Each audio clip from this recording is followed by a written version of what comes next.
De março de 2025. 12? Isso mesmo. Léo da Foco aqui esperando a nossa querida convidada, Luciana Dadalto, que tem nos dado aulas sobre testamento vital. Tá aqui a obra dela. Nova edição, se eu não estou enganado, ou louco, está no prelo. E hoje uma convidada super especial, Olá Lu, professora Tânia da Silva Pereira, que ontem esteve aqui como convidada. Deixa eu mandar esse link aqui.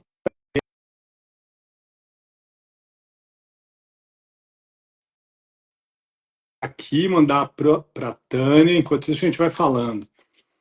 Deixa eu pegar aqui. Cadê o Léo da Foco? Olá, olá. Bom dia. Boa tarde, né, Léo? Não, mas para mim é sempre bom dia, Lu.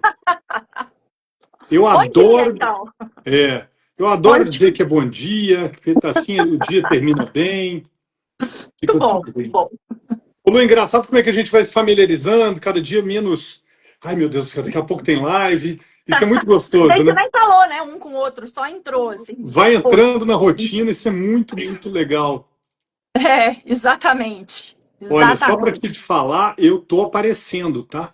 Agora eu tô te vendo, Olha que maravilha. Ai, que maravilha, coisa boa. Eu estive aqui todos esses dias com esse mesmo cenário, tá tudo certo. Pois é, mas eu não tinha te visto, é a primeira vez que eu te vejo. Que mas bom. tá ótimo, tá resolvendo. Antes que eu me esqueça e alguém me puxe a orelha, amanhã temos uma aula super especial, né, Lu? Só para quem está inscrito, uma coisa que a gente preparou com muito carinho, com muita atenção. Vai ser um tema magnífico para aqueles que têm interesse e querem estar conosco amanhã nessa aula especial. Há um link na bio do Testamento Vital para que você se inscreva. Né? Deste perfil aqui, Testamento Vital. Isso. Não paga nada para participar dessa aula de amanhã, não tem que pôr o cartão de crédito, fica tranquilo, a Lu preparou justamente para mostrar perspectivas e nuances maravilhosas do Testamento Vital. Não, eu aqui entrei, você viu que eu entrei atrasada, eu estava com um tabelião no telefone, fechando um Testamento Vital. Eu falei, que maravilha. Eu tenho que entrar numa live, eu não posso ficar aqui com você agora. Muito bem, mas a gente nem percebeu que você entrou atrasado. Para mim, entrou pontualíssima, tá tudo certo. Ô Lu, a gente preparou para hoje um tema que é a expansão, né, ou como o Testamento Vital vem crescendo no Brasil. E nesse debate, a professora Tânia falou, Léo, adoraria participar para contar um pouco da minha história. Ela não vai entrar como jurista, ela quer contar aqui um pouco da história dela. Ela já está aqui com a gente, vamos começar com ela? Vamos, claro. Então, deixa eu convidá-la aqui. Tânia. Nossa Senhora, o que é isso? Deixa eu te convidar aqui, Tânia. Olha só, convidada. Tânia, a hora que você quiser, o convite já aparece aí na sua tela. É só apertar em aceitar e a gente conversa. Lu, fala um pouquinho pra gente como é que cresceu, como é que tá. Olha ela aí. Professor, agora só inverte a tela, tem aí na tela do seu celular tem uma setinha, como se fosse um símbolo de reciclado, e aí a gente vai conseguir te ver. Aí, professora Tânia, que alegria te encontrar! Tudo bom, Luciana? Professora, quanto tempo? Pois é, fiquei muito sensibilizada de assistir. Esse tema sempre me sensibilizou muito, tanto que em 2010 a gente acabou publicando uma obra coletiva sobre a questão de vida e morte e dignidade humana, em que o tema do Testamento Vital era o tema central. Eu estava numa fase assim de sucessivas mortes na família, 94, 95, 2004, 2008, 2012, familiares, jovens de acidente de automóvel, e depois meus pais, e depois minha irmã ao dar à luz a uma criança. Então, a gente precisava lidar com a questão da morte de alguma forma. E lidar objetivamente com a questão da morte é o testamento vital. Então, aí que o testamento vital entrou na minha vida.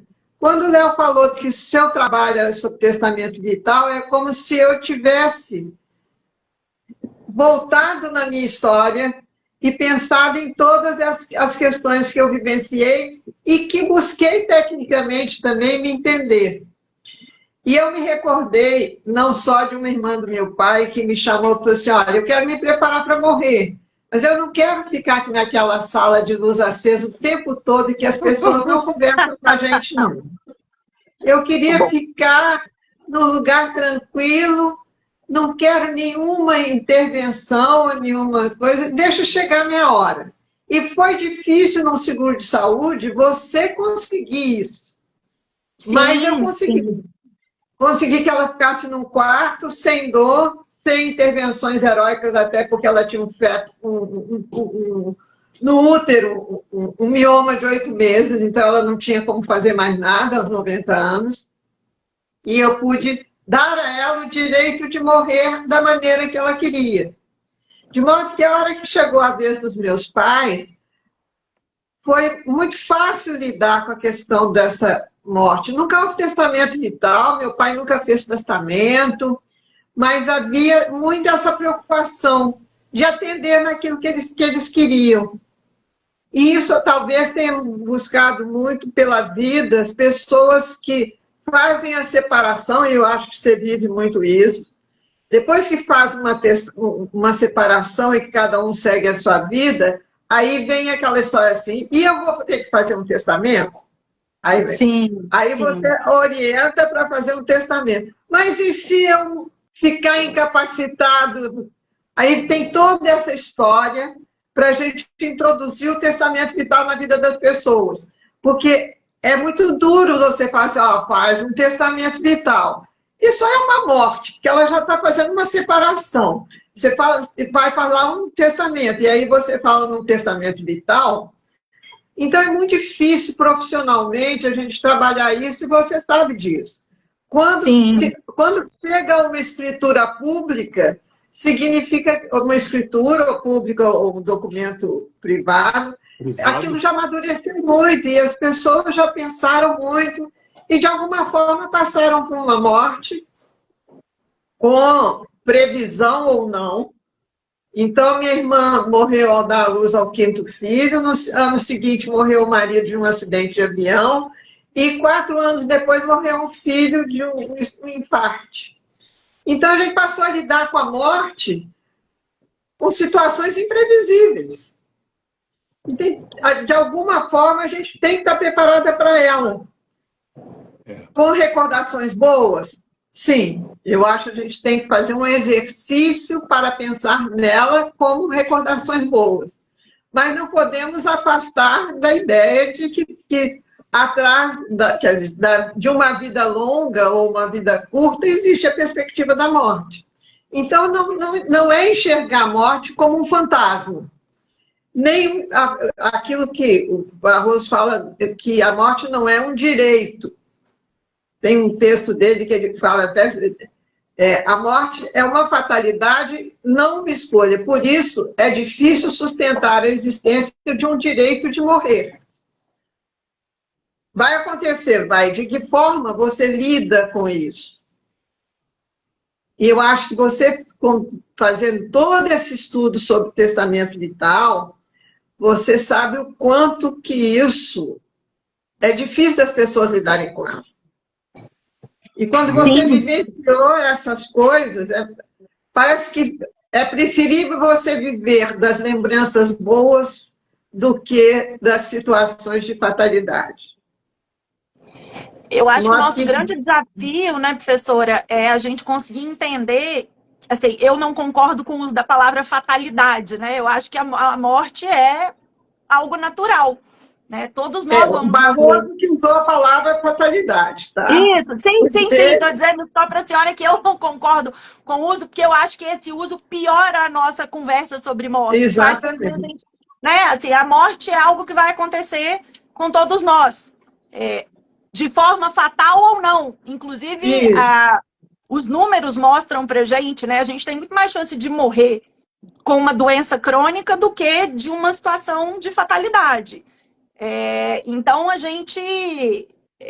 eu acho que o testamento vital ele ajuda também a gente a naturalizar, né, essa conversa. Ô, Léo, nesse livro que você botou aí a capa, eu tenho um artigo publicado nele. Sim, eu sei. E a professora Tânia mandou hoje pra gente, ó. Atenção. Olha isso. Só. É da GZ. Transcrevi em seguida os textos todos em que tem o seu texto também. Isso, eu tenho um texto publicado nesse artigo. Acho que um dos primeiros, quando eu estava começando aí as pesquisas.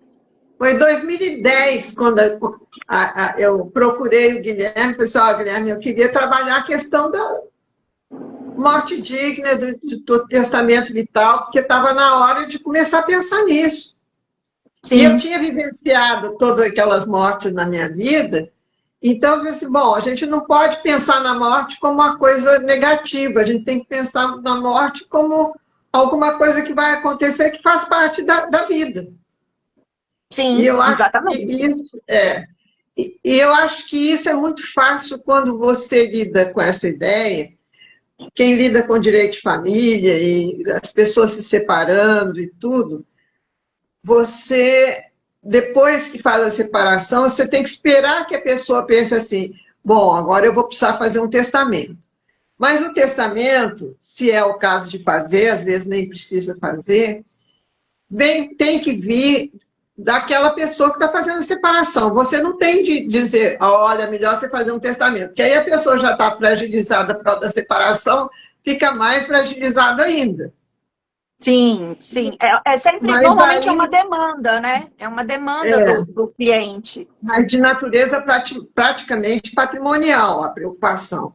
A questão do testamento vital, quando eu falo dessa hipótese, e se eu ficar doente, se eu ficar incapacitada, aí que você vai poder conversar com ela. Então, vou ver o que eu posso fazer agora para me prevenir. Isso aconteceu muito no tempo da Covid. A pessoa teve doença quando sobreviveu o crescimento do número de testamentos vitais na Covid, né, na pandemia, foi enorme.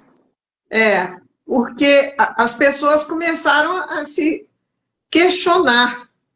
Nem é só da morte, é a não morte. Sim, de como de como ficar, né? De como não quer ficar e de como deseja morrer, porque a gente também tinha toda uma discussão sobre manutenção em suporte artificial de vida, né? Assim.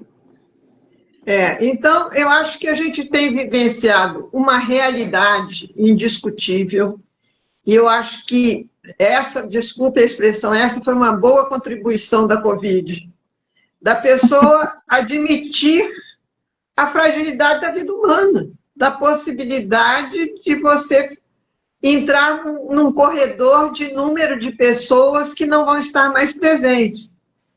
Daí a importância do testamento vital. Eu imagino que eu lavrei o meu em 98, pouco se falava em testamento vital. Não se falava, né, professora? Mas esse era um tema que eu já estava trabalhando, então eu fiz o meu. E tive quais as preocupações que eu tive? E aí eu acho que a gente que trabalha profissionalmente em relação a isso, que tipo de sugestões, e são sugestões que a gente tem que ter muita cautela, porque lidar com a perspectiva da incapacidade e da morte com as pessoas que estão fragilizadas nos conflitos de família, é como você falar com elas a respeito dessas coisas. Tanto que eu parto do meu exemplo. Eu tinha 40 anos, eu tinha acabado de me separar e fiz questão de fazer um testamento vital. E as pessoas, mas o que é isso? Uhum. Aí é uma solidariedade sinistra, né? Já que você fez, eu acho que já que eu fiz, você pode fazer também. E isso você introduz na vida das pessoas a ideia da fragilidade da vida. E isso eu acho que tem sido uma tônica na minha vida profissional e na minha vida pessoal, por ter passado por essas situações as mais diversas ligadas à morte, de valorizar a vida e saber lidar, com a fragilidade dos momentos de dificuldades e das incapacidades. né? Magnífico. Eu estou lendo o livro do Marcelo Rubens Paiva, que começa o livro com a interdição da Eunice, mostrando a fragilidade da vida dela, que foi uma mulher de uma iniciativa enorme, e o livro que o filho escreve começa com o momento dela estar sendo interditada. Então, todas essas fragilidades passam pela vida da gente, a gente tem que não só respeitar, como vivenciar como uma coisa que faz parte. Faz parte.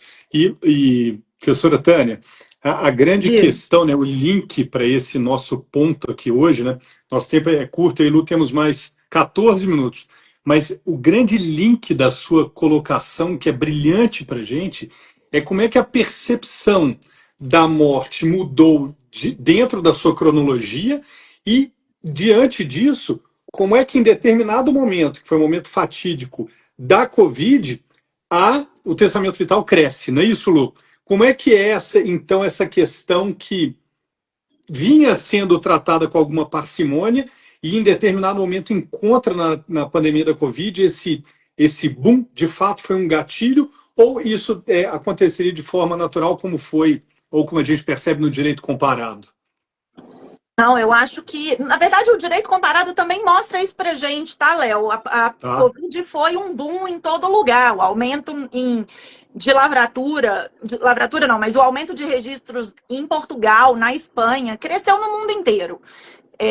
Mas acho que no Brasil isso veio, porque em Portugal tem lei, na Espanha tem lei, nos Estados Unidos a gente não tem lei no Brasil. Ainda é um tema pouquíssimo falado, pouquíssimo conhecido. Então, foi sim uma... Acho que eu não consigo falar ganho, porque para mim a pandemia foi muito, muito difícil, assim. Eu acho que foi uma herança, né? Foi algo que a pandemia trouxe pra gente. Mas eu costumo dizer que eu tinha mais esperança, sabe? Eu tinha esperança de que essa conversa fosse se perpetuar. Mas eu sinto que, assim, agora que ninguém mais, digamos, morre por Covid, as pessoas pararam de conversar sobre isso. Mas, em compensação, as famílias estão, pelo menos essa é a minha percepção, as famílias estão mais cientes dessas questões. Então, esse relato da professora Tânia de tive mortes na minha família, tive coisas que aconteceram, isso me fez pensar na minha própria morte, isso é um caminho muito natural, né? A gente vivencia isso. Então, advogados que trabalham com direito sucessório, né? Isso vem também essas demandas.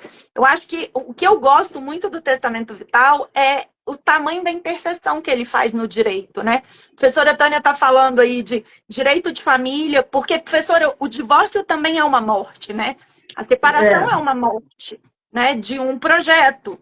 Então, todas as situações que a gente fala de divisões de projeto ou de término de projetos, a gente está falando de possibilidades de conversar sobre fim de vida.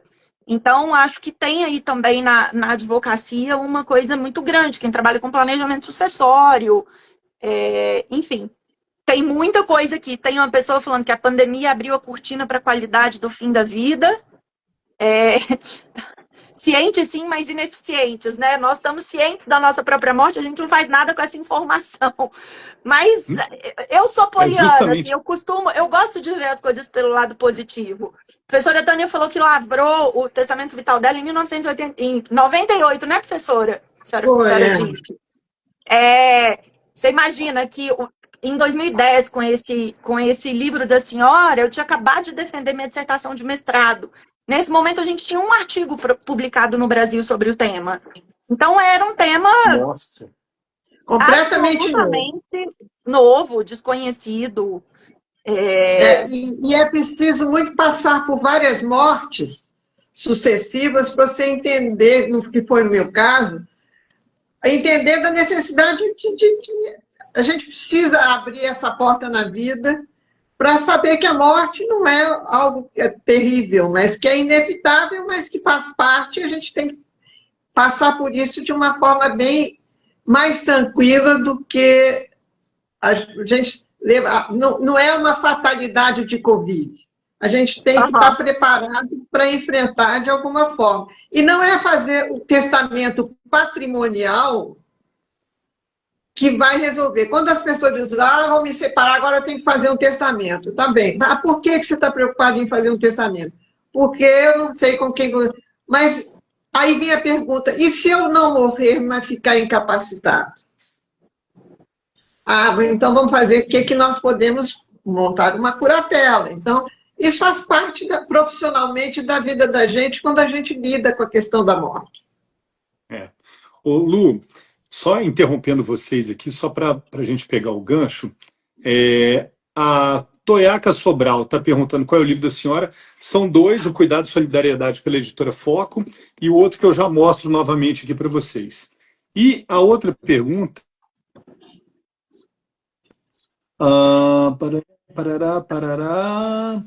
Oh, meu Deus, a pessoa pedindo para a Lu contextualizar.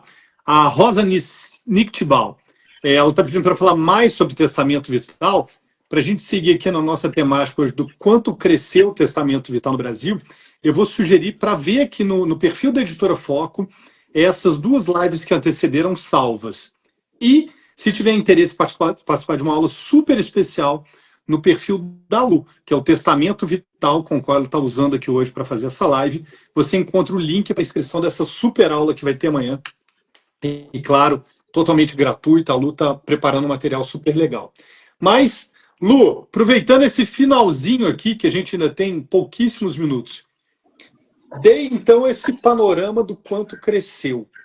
A gente discutia ontem a questão do interesse dos advogados para a questão, porque muito se fala, a professora Tânia também estava comentando a questão do testamento vital ser feito em cartório, enfim. Isso também, essa facilidade, contribui para o crescimento do uso e da elaboração de um testamento vital? Desfaz esse nó que eu fiz. Eu acho que, assim, amanhã na aula, né, vamos ter aí 1 hora e vai ser exatamente sobre essa interseção do advogado com outras profissões.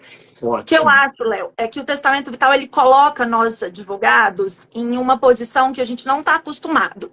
Quando a gente vai fazer um testamento patrimonial, quando a gente vai fazer um divórcio, a gente tá a gente tem a lei e o conteúdo é eminentemente jurídico.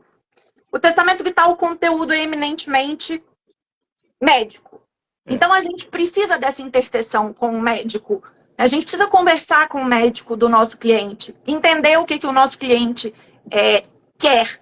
Nós precisamos compreender um pouco de medicina, né? Eu brinco que, assim, é quase necessariamente, a gente acaba lendo artigos, livros técnicos da medicina, porque a gente vai ter que colocar num papel se o nosso cliente quer ser traqueostomizado, se ele quer ir para UTI, se ele quer receber ventilação mecânica, nutrição artificial. Então, tudo isso faz com que a gente precise desse estudo. E eu, particularmente, acho que, e sempre recomendo, a lavratura de escritura pública em tabelionato de notas, porque, na minha opinião, é hoje o jeito que a gente tem de dar mais segurança jurídica a esse documento. E isso aumentou muito. Se a gente pensar percentualmente, desde 2012, que foi quando os cartórios começaram a quantificar o número de escritura pública, a gente já teve um aumento de 700%. Pandemia, se a gente pegar antes e depois da pandemia, esse aumento está em 400%. Eu costumo brincar que, assim, quando a gente está falando de Brasil, né, 200 milhões de pessoas, nós estamos saindo, sei lá, de 20 para 200. Não sou boa de matemática, então fingem que eu fiz essa conta. Nós não estamos falando de um número gigantesco, mas é uma coisa que tem aumentado. Assim, as pessoas têm cada vez mais procurado. Especialmente porque a longevidade está aí, as pessoas estão vivendo mais. E as pessoas vivendo mais, elas começam a se preocupar mais com o fim de vida. Né? Com esse fim de vida que é, se tudo correr naturalmente, um fim de vida adoentado. Né? A nossa chance... Ciclo normal, né? Ciclo normal. Né? Assim, nossa chance de morrer de uma doença é muito maior do que de morrer de algo súbito. Então, sim, essa é a ideia quando a gente fala de testamento vital. A gente está falando de planejar os nossos cuidados de fim de vida, que é difícil, né? Assim, é super difícil, porque falar sobre morte é difícil, né? Nós vivemos em um país que as pessoas, eu me lembro, professora Tânia, num congresso do IBDFAN, muitos e muitos anos atrás, eu estava grávida, então, há 10 anos atrás, que eu fui falar de testamento vital, e na hora que eu saí do palco, veio uma pessoa me dizer assim, nossa, mas você não tem medo de falar, de dar uma palestra sobre isso grávida? Então, olha a conexão, né, que a pessoa fez. Você está falando de morte, mas você está grávida. Então, isso tem muito, né? A nossa sociedade ainda tem, é um tabu, né? Aqui a Toica está falando sobre cuidado paliativo como um tabu. É um tabu, porque tudo que tem a ver com finitude humana ainda é um tabu na nossa sociedade. Mas eu acho que é um tabu que está sendo cada dia menor. Eu acho Não que cada só dia tabu. Se a gente está no nosso terceiro encontro aqui, né, Lu? Na medida em que a gente vai tomando conhecimento e tomando pé da situação, como eu te falei, você ganhou 2 clientes, mesmo eu te acompanhando há tanto tempo sendo seu editor, porque você começa a perceber que é uma relação de amor. Eu quero deixar os meus parentes preparados, eu quero deixar meus filhos preparados para que eles não tenham que tomar por mim decisões de um cunho tão pessoal e que envolve tanta emoção. É muito difícil a gente tomar decisões permeado de emoções. Então, eu acho que é uma questão de conhecimento e esse mercado, na medida em que a gente promove debates como esse aqui e traz uma pessoa tão maravilhosa quanto a professora Tânia para trazer o depoimento dela para a gente comprova que testamento vital é uma questão de conhecimento e que ganhar esse mercado é uma questão de amor. É como eu resumo essa jornada que a gente está propondo aqui, Lu. A Carla está falando que a morte é fácil, morrer é o problema. O problema, Carla, é que para chegar na morte a gente tem que passar pelo morrer. Então eu acho que nós juntamos tudo aí e é essa dificuldade, né, que a gente tem de falar sobre esse fim aí de vida. Muito bem. Professora Tânia, considerações finais para a gente encerrar nesses 2 minutos. 1 minuto para a senhora e 1 minuto para a Lu, para que a gente possa fechar com chave de ouro esse terceiro encontro do ciclo de testamento vital. Eu gostaria de primeiro cumprimentar a Luciana pela ter assumido esse tema na vida dela como referência acadêmica, que eu acho que foi um desafio no direito brasileiro. E segundo, provocar um debate sobre a questão da morte, não só a questão patrimonial, que isso já se incorporou ao nosso direito, mas o testamento vital nos conduz a uma situação especial dos problemas emocionais que envolvem a morte e os familiares. Então, você passa a raciocinar a questão da morte não como uma fatalidade, mas como alguma coisa que faz parte da vida. E eu acho que esse é a grande lição. Que bom que esse testamento vital chega à livraria para que a gente repense todos esses temas. Em 2010, a gente pensou na vida e morte, e o livro que foi publicado ligado em que nós pensamos nisso, e agora você deu um passo à frente. E a questão dos cuidados paliativos, as questões de intervenções ontem você falou sobre outros temas, de modo que eu acho que é extremamente presente. Parabéns à FOP por priorizar a publicação dessa obra. Para nós é uma honra. Lu, obrigada, você. Professora. Léo, eu acho que assim, a gente tem aí, né, vindo nesses dias com essas nossas conversas, eu acho que o recado de hoje é a gente conseguir entender que transformação é essa que está acontecendo na nossa sociedade. Né? Porque essa sociedade que lá em 2010 a gente tinha, sei lá, 10 testamentos vitais lavrados e tabelionados no Brasil, e que hoje a gente já tem um número 700% maior, o que está acontecendo, né? Assim, e são muitas perspectivas. A gente está envelhecendo, a gente passou por uma pandemia, então nós falamos muito sobre morte, de uma morte trágica, extremamente indesejada, mas isso bateu na nossa porta, E a gente está falando já há muito tempo sobre qualidade de vida e qualidade de morte. E as pessoas começam, né? É muito curioso, os clientes começam a chegar dizendo assim: olha, minha avó ficou 3 meses na UTI, cheia de fio, eu não quero que faça isso comigo. Então, as pessoas começam a ver isso acontecer e dizer: isso para mim não faz sentido.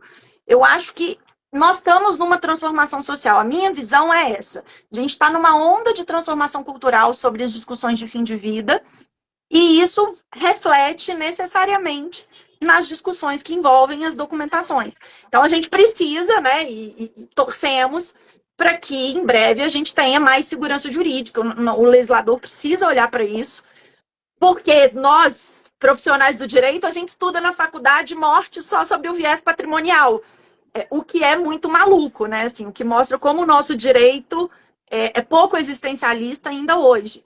Mas a gente tem cada vez mais falado sobre morte, sobre a perspectiva existencial dentro do conceito de dignidade. E o que o testamento vital faz é isso. Ele traz para a gente a possibilidade de que a pessoa diga documentalmente o que é digno para ela.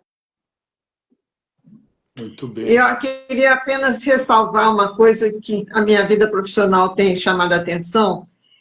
Mesmo que você não tenha um testamento vital já feito, ter uma pessoa referência que Sim. você quer que constar no testamento vital, seja um médico, seja um parente, que possa, diante dos conflitos, dizer assim: não, a vontade dela era essa. Isso. Daí a figura do testamenteiro, que seria aquele que seja o portador da efetiva vontade do possível falecido, né? Eu acho que é importante que alguém saiba qual é a intenção daquela pessoa. Não é só lavrar o testamento vital. E vou dizer, eu vou além, professora. Alguém saiba, mas que esse alguém seja uma pessoa que respeite. Porque o que a gente tem, assim, o que tem acontecido com frequência é a pessoa. Eu tive recentemente um caso de uma mãe que disse para a equipe médica: minha filha documentou as vontades, mas eu não vou seguir. E vocês não vão ver esse documento, porque eu quero que vocês façam tudo, eu não quero aceitar a morte da minha filha.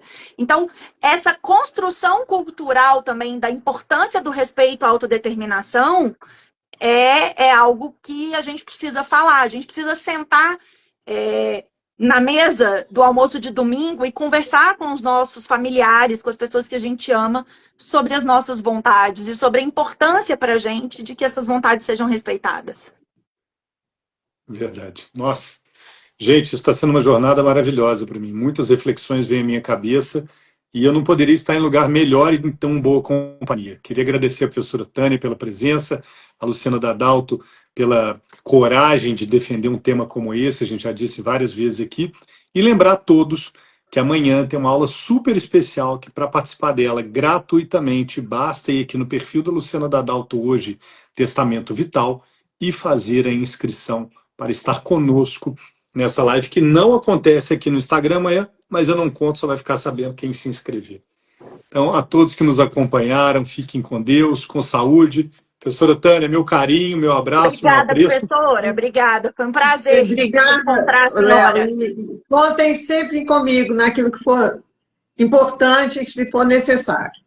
Com certeza faremos sim. Uma fã incondicional de vocês dois. Um grande abraço. Muito obrigada, bondade. Professora. Ganhei meu ano, já posso encerrar minhas atividades. Obrigada. Tchau. Obrigado, tchau, tchau. Tchau.